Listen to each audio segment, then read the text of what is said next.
Ben Franklin's success really grew with his publication Poor Richards Almanack. The book, full of wisdom and advice, was so popular that he soon had to branch out to other ventures. He continued to publish, producing early American magazines and other essays. Throughout his life, he would often sign his correspondence B. Franklin, Printer, to show his roots in the printing industry.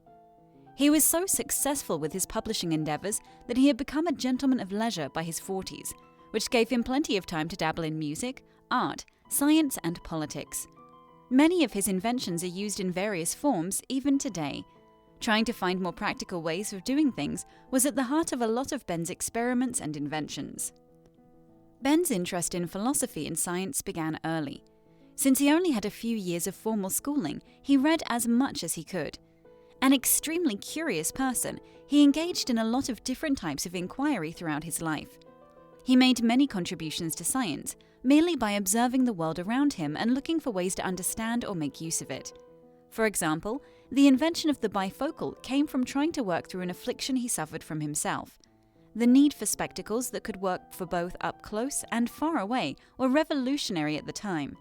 In a writing to a friend, he expressed that his invention makes my eyes as useful to me as they ever were.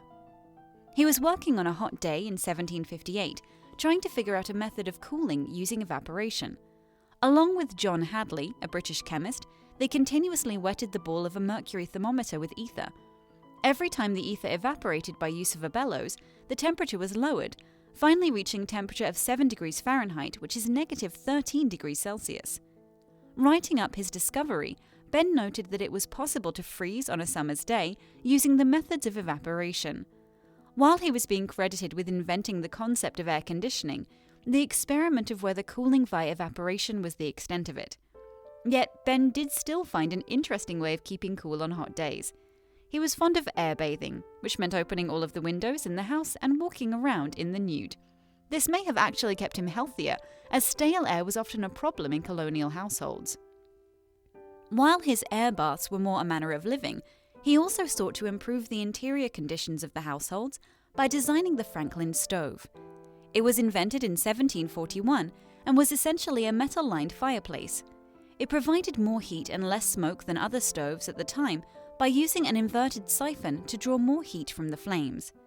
The use of cast iron in the walls of the device would allow it to maintain warmth even as a fire got low, warming a room with less fuel. In the days when acquiring and chopping wood was a necessary part of life, efficiency made a world of difference. Electricity began to interest him in 1746, when he learned of Archibald Spencer's use of static electricity in illustrations.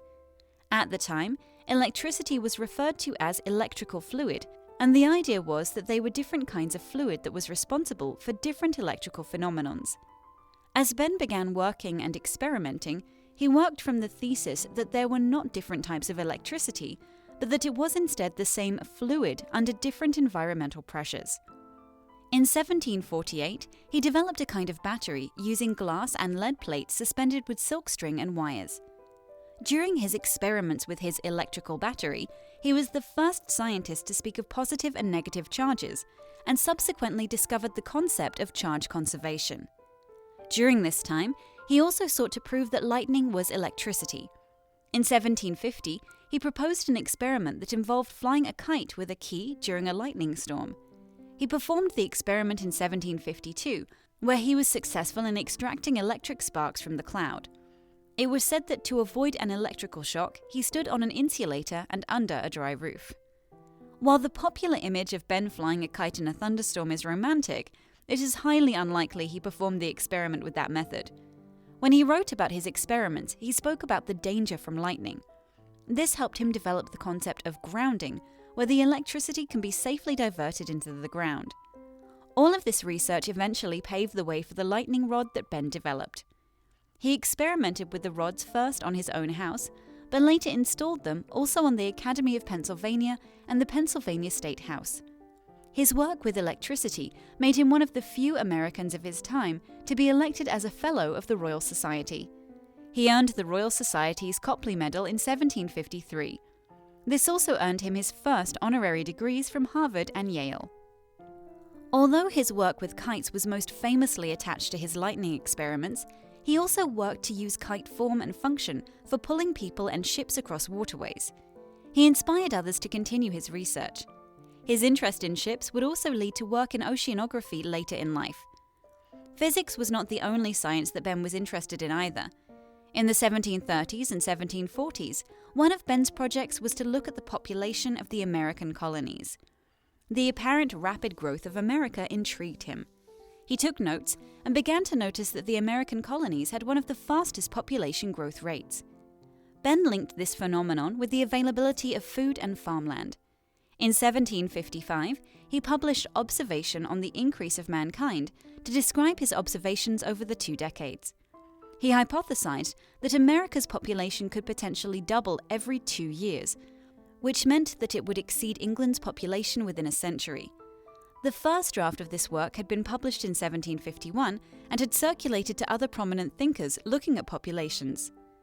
Thomas Malthus, contemporary political economists, would later use Ben's work as a jumping-off point to further improve the study of demographics. Over his life, Ben Franklin's work shows a dedication and work ethic that created an astounding body of work.